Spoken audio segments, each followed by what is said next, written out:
EATV na msikilizaji wa East Africa Radio na natufuatilia pia kwenye mitandao. Tunazungumza na balozi wa Kenya hapa nchini Tanzania, balozi Isaac Njenga, na tunazungumza naye mengi, na tumeanza kwa kuzungumza hili la hayati Raila Odinga ambapo lilikuwa la hivi karibuni, lakini tuangazie mengine sasa. Kumekuwa kuna vikao na mikutano kadhaa iliyofanywa na marais wa nchi hizi mbili, ikiwepo pia ile ya kujaribu kutengeneza uhusiano mzuri wa mataifa haya. Kuna mafanikio gani mpaka sasa ukitazama vikao ambavyo kadhaa vimefanyika kati ya Rais Samia Suluhu Hassan na William Ruto? Kweli kama ulivyosema, kumekuwepo na mikutano mingi kati baina ya viongozi hawa wetu, Dr. Samia Suluhu Hassan, Rais wa Jamhuri ya Muungano ya Tanzania, pamoja na mwenzake Dr. William Samoei Ruto, Rais wa Jamhuri ya Kenya. Mambo mengi wameyajadili kutokana na mikutano hii ama uhusiano ambao wameujenga, ambao ni uhusiano wa karibu. Utakumbuka kwamba Mheshimiwa Rais Ruto pamoja na Mheshimiwa Dr. Samia Suluhu Hassan walishawahi kuwa naibu wa rais ama makamu wa rais kwa kipindi kimoja. Mheshimiwa Ruto chini ya uongozi wa Rais Uhuru Kenyatta na Mheshimiwa Dr. Samia chini ya uongozi wa hayati Mzee Magufuli. Kwa hivyo walikuwa ni watu ambao wanafahamiana na watu ambao wameshajenga mahusiano ya kikazi, kwamba walikuwa ni watu ambao na walikuwa na maono ya kuendeleza nchi zetu hizi. Alipoingia madarakani, Mheshimiwa Ruto, ziara yake ya kwanza ya kikazi aliifanya hapa Tanzania mnamo tarehe 9 Oktoba mwaka wa 2022. Na hiyo mwanzo ni kielelezo kwamba alikuwa ameipa kipaumbele mahusiano yetu ya Kenya na Tanzania, alikuwa ameipa kipaumbele katika uongozi wake na haswa katika masuala mazima ya biashara na uwekezaji. Na tukafanya kikao hapa pamoja na mawaziri na serikali hizi mbili ya Kenya na ya Tanzania, na tukawa na maafikiano makubwa tu ya kutoa vizuizi ambavyo vilikuwa vinafanya biashara zikose kuendelea kwa kiwango ambacho tulikuwa tunakitarajia sisi.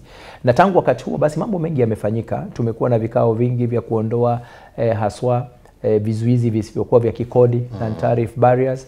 Hivi majuzi tu mwezi wa 9 tumekuwa na kikao cha 9 hapa Tanzania ambacho kwa kimombo tunakiita Joint Technical Committee kwa Trade. Ni mkutano wa pamoja wa wataalam kwa ajili ya masuala ya biashara, wakiwa wanakutana kwa madhumuni wakiwa wanakutana kwa lengo mahususi ya kusahihisha ama kuzitoa zile vizuizi vinavyozuia biashara zetu kwenda. Kwa hivyo tumepiga hatua kubwa na biashara zetu zimekuwa kwa kiwango kikubwa. Hivi sasa biashara ambayo tunazozifanya kati ya nchi zetu mbili hizi ni zaidi ya bilioni 1 za Kimarekani. Kwa hivyo inaoneshana ukuaji mkubwa. Kuna urahisi kiasi gani wa kijana wa Kitanzania sisi ambao tunafanya biashara kwenda kufanya biashara Kenya, ambayo unaweza kusema imerahisishwa kiasi gani Mtanzania kwenda kufanya biashara kwenye maeneo ya Kenya? Muuliza swali nzuri sana. Manake tunaweza kuwa tunazungumzia juu ya wawekezaji wakubwa na mwananchi wa kawaida akauliza ndio wale umeongea juu yao ni mababe na sisi vipi? Kenya tumepiga hatua kubwa katika hili ili kuwezesha mchakato mzima wa kuunganisha Jumuiya ya Afrika Mashariki na kuwa na uwiano na integration kama tunavyosema kwa kimombo. Hivi majuzi mwaka jana Disemba tulitoa kuna sheria ambayo tuliziunda chini ya sheria za uhamiaji, na tukaweka kategori fulani ama daraja fulani la watu ambalo tunaliita class R. Na hili daraja linalenga watu wa Afrika Mashariki, wakazi ama raia wa Afrika Mashariki. Inazungumzia nini daraja hii ambayo imewekwa pale mahususi kwa ajili ya wananchi wa Afrika Mashariki? Ina maana kuwa wewe sasa ukitaka kutoka hapa unaenda Kenya kutafuta ajira, mwanzo kabisa unapewa siku zako zisizopungua siku 180, yani miezi 6, ili ufanye mambo yako ambayo unataka kuyafanya tu. Unafanya application kwamba unaenda kule, na katika hizi application hutozwi chochote. Hakuna chochote ambacho unakiona, yani inakuwa ni bure kabisa.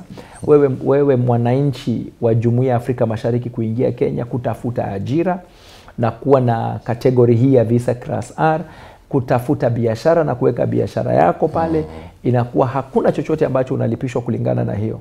Na inaistoshe basi unapewa ile pasa ambayo inakuruhusu ama visa ambayo inakuruhusu kwamba kwa siku miezi 6 unakuwa unaweza ukaingia. Tunakupa miezi 6 unapotaka tu kuingia Kenya, unakupa miezi 6 wewe kama unataka kufanya matembezi, kama wewe umekuja kufanya biashara, kama wewe umekuja kuona jamii, kama umekuja kutafuta ajira, inakuwa imekurahisishia. Cha pili na muhimu, mambo mengi ambayo pia tunafanya kama usajili wa biashara, usajili na mambo mengine mengi yanafanyika kwa mtandao. Ni jambo ambalo unafanya kwa mtandao. Ila sasa wewe kama mwana Afrika Mashariki hutozwi chochote kwenye hiyo. Inakuwa kwamba unaipata hiyo huduma bure. Jambo lingine, kuna wafanyabiashara ambao sisi kwa daraja zetu tunawaona ni wafanyabiashara wadogo, watu ambao ni machinga, wanaenda pale kufanya shughuli zao za biashara, na wako wengi tu. Ukienda masoko yetu makubwa yanayouza nguo za mitumba, moja inaitwa Gikomba ambaye ni maarufu sana, ni kama Kariokoo. Kule wanauza mali nyingi, wanauza nguo za mitumba, wanauza mbao, wanauza vitu vingine. Yaani ukiwa pale utafikiri uko Moshi ama Arusha. Manake unawasikia watu pale wakiimba nyimbo zao za kinyumbani. Manake wana uhuru za Kitanzania. Manake wana uhuru wa kufanya biashara na hakuna anayewasumbua wala kuwauliza. Kuna soko yetu moja pia kubwa jijini Nairobi inaitwa Toy Market, ambao wanauza, maarufu sana kwa kuuza nguo za mitumba. Pale pia Watanzania wengi tu utawapata wamejaa na wanafanya biashara, wakiwepo watu wa jamii zingine ama nchi zingine bila kusumbuliwa. Kuna jamii yetu hii ya Wamasai ambao wapo Kenya na wapo Tanzania, na utawapata kule pia wametoka, wanauza bidhaa zao, ziwe ni dawa za kienyeji, ziwe ni vitu ambavyo wamevitengeneza vya utamaduni. Na sisi kidogo tunawatofautisha, manake yule wa Tanzania utamjua kwa kwamba Kiswahili chake kimenyoka zaidi kuliko Masai wa Kenya. Lakini ni wale sababu sisi tunaona kama jamii moja ya Afrika Mashariki, na wala wanafanya biashara zao bila kusumbuliwa na mtu yoyote. Kwa hivyo sisi kama serikali ya Kenya tumejitahidi kurahisisha mtu awe anataka kufanya biashara ama anataka kutafuta ajira, tunakupa viwango sawa tu kama tunayompa mwenyeji ama mwananchi wa Kenya. Lakini pia zaidi ya hapo, unapotaka kununua ardhi ama kuwekeza, kununua ploti ama kujenga nyumba, basi unakuwa vile vile tu vigezo ambavyo vimewekewa Mkenya, ndio na wewe pia unafanya vile vile. Kwa hivyo utaratibu ni ule ule. Tuangazie sasa siasa za Kenya na vijana. Ukitazama siasa za Kenya kwa sisi tunavyozitazama tukiwa huku, tunaona ni kama vijana wa Kenya wana mwamko zaidi kwenye masuala ya siasa. Kuna utofauti wote umeuona kati ya vijana wa Kenya na umekaa Tanzania pia kwenye siasa? Zaidi umeuliza swali nzuri, lakini kidogo ni kurudishe kwenye historia ya Kenya. Sisi namna tulivyopata uhuru wetu. Manake tunapokuwa na hata kipindi kingine tunakuwa na cheche ya maneno baina ya Wakenya na Watanzania mitandaoni. Naona kidogo kuna wale ambao utafikiri kwamba hawatuelewi. Utasikia wengine wakisema Wakenya hawa wamezoea kumwaga damu, ndio maana wanapenda fujo. Na kwa kweli ukiangalia rangi ya bendera yetu utapata kuna alama nyekundu, na ishara yake hiyo ni damu. Na damu hii ilimwagika wakati tulikuwa kwenye harakati za ukombozi wa taifa letu Kenya. Kwa nini tulifanya umwagaji wa damu katokea wakati huo? Mbeberu alikuwa hataki kutoka kwenye nchi yetu. Alikuwa amewagandamiza wananchi, amechukua mashamba yao, amewekea mazingira magumu, anawatoza tozo za juu na mambo mengine mengi, na mauaji na mazingira magumu sana, watu wanashikwa, kufungwa na kuhamishwa. Sasa ilipofikia wakati fulani, wazee wetu wakaamua kwamba, na wakati ule walikuwa ni vijana barubaru, wakati ule wakaamua kwamba wangelipenda kuikomboa nchi yao, na basi wakachukua silaha. Ilikuwa ni sio kwamba ndio ilikuwa lengo, na tulikuwa na mchakato ambao ulikuwa unaendelea wakati huo, ambao ulikuwa ni mchakato wa kisiasa wa kutafuta uhuru. Lakini mchakato huu ulionekana kwamba wale viongozi ambao walikuwa wameenda Uingereza, London, kufuata ile Lancaster House, ilikuwa wazungu wale walikuwa hawako tayari kuwasikiliza, na pia walikuwa bado wanazidi kuangamiza. Basi yakatokea mapigano ambaye yalikuwepo kipindi kile yameongozwa na Mau Mau. Sasa sisi watu wetu wamezoea siku nyingi kwamba wakaipigania, wakapata uhuru wao. Na baba wa taifa wetu mara nyingi Mzee Jomo Kenyatta alikuwa siku nyingi anasema ya kwamba sisi hatukupewa uhuru wetu, sisi tulijinyakulia. Maana yake mbeberu kweli alikuwa ametusumbua. Lakini Kenya ni tofauti na Tanzania. hali ilivyo Tanzania, nchi ambayo ina utulivu, Mungu amewajalia na rasilimali za kutosha, Mungu amewajalia na ardhi nzuri yenye rotuba, Mungu amewajalia na hali kubwa. Sehemu kama kufanya kazi kama ya kilimo Tanzania ni rahisi kuliko Kenya. Manake Kenya sisi sehemu nyingi ya nchi yetu ni kame. Inaweza kuwa mtu ambaye haujatembea Kenya ukakosa kujua, lakini asilimia kubwa ya Kenya ni kame. Sasa sisi katika jitihada ya wananchi tu ndio sehemu ambaye sio kame wanajaribu kuzalisha zaidi. Inakuwa ni bidii na kwa kazi ngumu zaidi tunajaribu kuzalisha. Kama tu vile unavyopata mataifa mengine kama Israel kwamba nchi kubwa ni kame lakini wanazalisha hadi wana export. Sisi nchi yetu kubwa ni kame. Tanzania Mungu amewajalia kwamba nchi yenu sio kame na ni nchi ya rotuba na mnaweza mkafanya kazi. La kwanza hilo. La pili pia katika hiyo shughuli vijana wanapotoka vyuoni, sasa vijana wengi wamesoma. Siku za hapo awali tulipokuwa tukipata uhuru sisi Kenya na hata Tanzania, tulikuwa wasisi wetu walikuwa wanasema ama baba zetu wa taifa walikuwa wanasema kwamba tunataka tupigane na adui watatu. Ilikuwa ni mambo ya maradhi ama magonjwa ama ugonjwa, upumbavu ama kutokuwa na elimu na umaskini. Sasa umaskini ulikuwepo, watu hawakuwa na elimu ya kutosha. Hivi sasa vijana na hali ya afya, hivi sasa vijana wetu wengi wamesoma katika sio tu Kenya, hata Tanzania wamesoma, ukanda mzima wa Afrika wamesoma. Kwa hivyo sio kama walivyokuwa. Kwa hivyo hawa vijana sasa wakati wamesoma hivi tunafanyaje nao? Manake sasa wanahitaji kazi. Manake tunasema sasa tunataka kupigana na umaskini, tumeshasoma tayari. Lakini hizi kazi serikali inaweza ikakosa kuwa na uwezo wa kuzalisha kazi sawia na wanavyohitimu kutoka vyuoni. Na ndio serikali zetu hivi nyingi zimeamua sasa kuingia kwenye mifumo ya kuwafundisha wanafunzi ama kuwasaidia wanafunzi kupata masomo ya kitaaluma. Technical subjects. Unapata kuna VETA hapa na Tanzania na Kenya tuna TVET.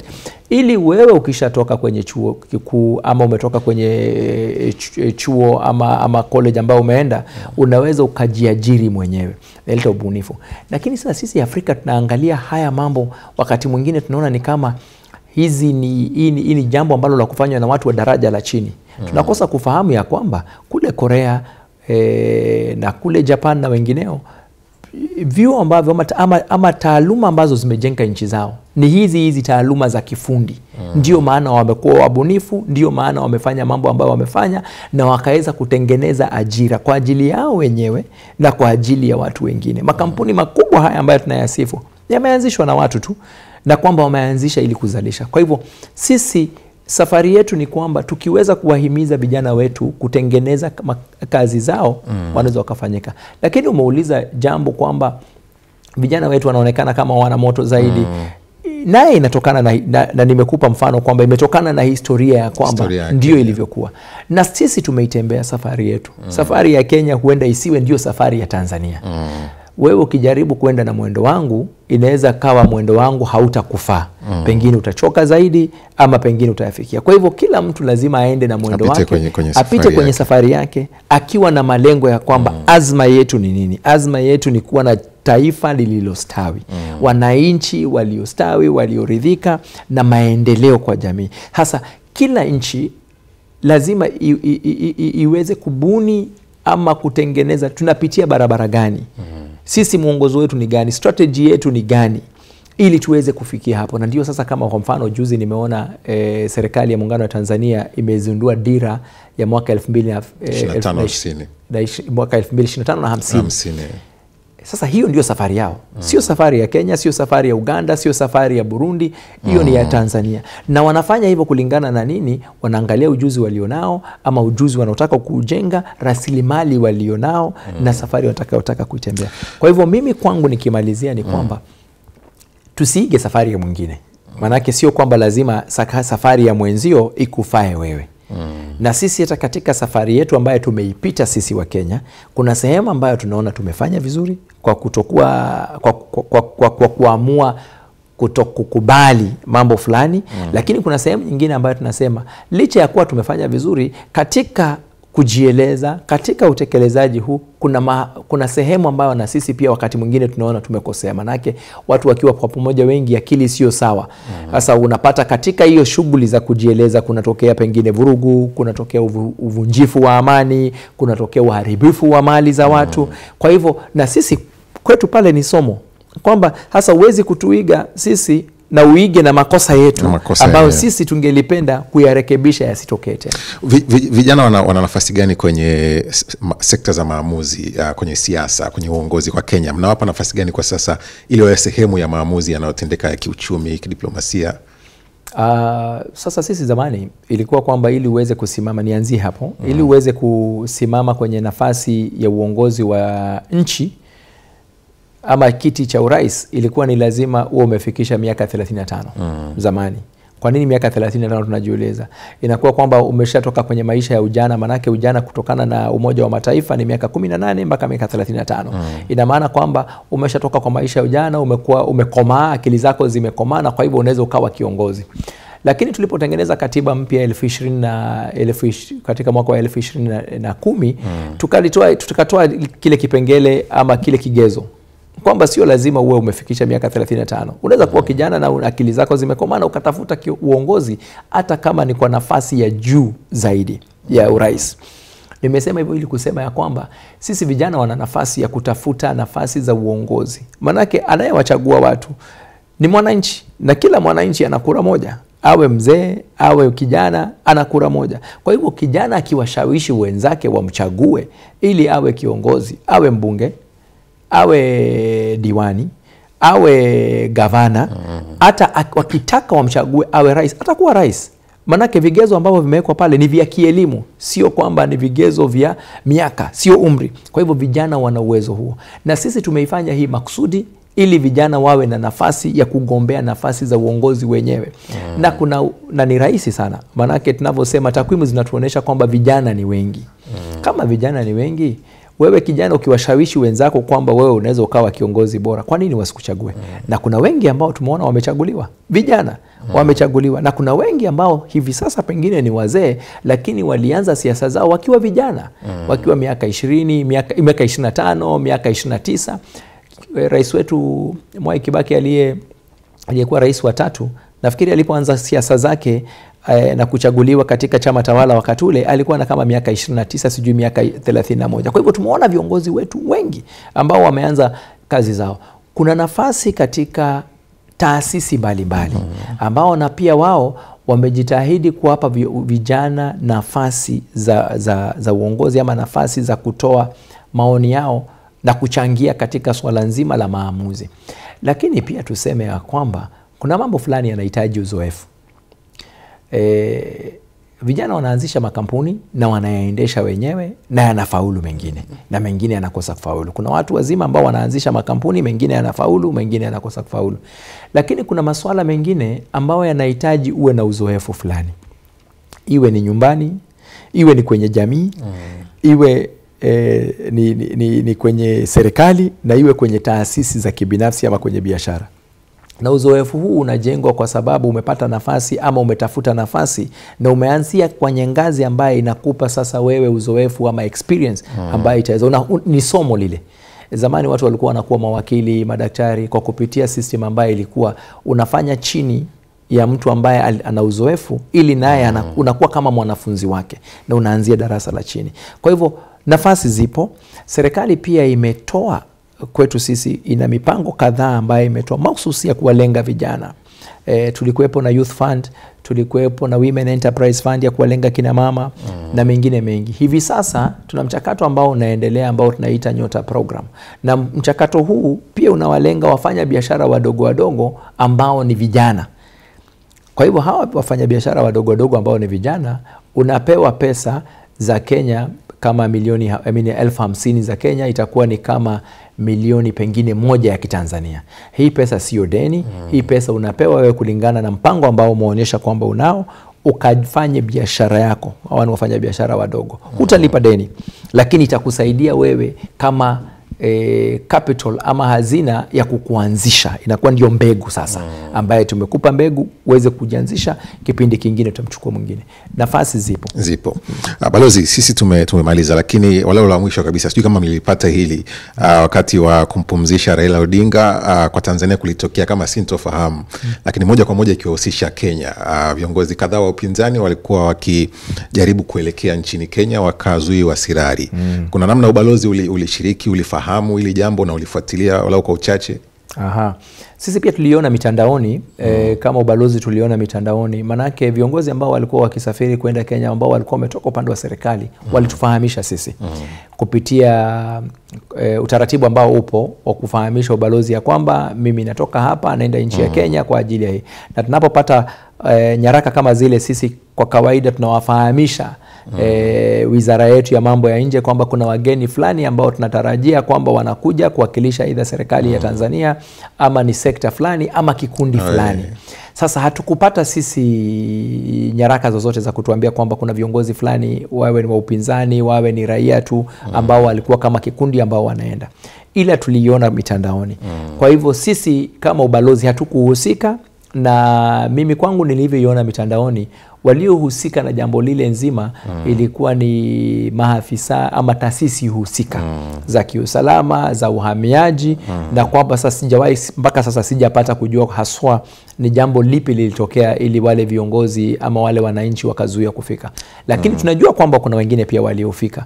Lakini hamkupata barua yoyote au taarifa hatukupata taarifa yoyote kwa viongozi hao kwamba wanaenda nchini Kenya? Hapana, hatukupata. Na pengine jambo lingine tu kuwafahamisha kwamba kiongozi ambaye ni kiongozi kwenye jamii, kiongozi mwenye sifa, utaratibu huu hauna gharama yoyote, na inakusaidia wewe kwa ajili ya usalama wako na kwa ajili ya sisi kukurahisishia mambo yako wakati unataka kusafiri. Kwa hivyo sisi tuko tayari na tuko wazi, na Kenya iko wazi kuwapokea wageni. Kama nilivyokuambia, ukitaka kutoka leo Zaude unaenda Kenya, pale mpakani utapewa miezi zako 6 ya kwamba wewe tembea mpaka uchoke, mpaka urudi Tanzania umechoka. Balozi, tunakushukuru sana kwa muda wako, na tunashukuru pia kwa majibu na mazungumzo ambayo tumefanya. Asante sana, kushukuru sana kwa fursa hii. Mtazamaji wa EATV na msikilizaji wa East Africa Radio, huyu ni balozi wa Kenya hapa nchini Tanzania, Balozi Isaac Njenga. Tumezungumza naye mengi na tumejifunza walau kwa uchache mambo ambayo yanafanyika hapa kwenye ubalozi, lakini pia mambo ambayo pia yanapatikana Kenya. Umesikia fursa mbalimbali za kiuchumi, kibiashara, kisiasa, pia umezisikia na namna ambavyo vijana pia Kenya wanavyofanya siasa zao, lakini pia biashara kule nchini Kenya. Hadi kufikia hapo, mahojiano haya hayana la ziada. Mimi naitwa Exaudi Mteni, kutakia wakati mwema. Kwa heri kwa sasa.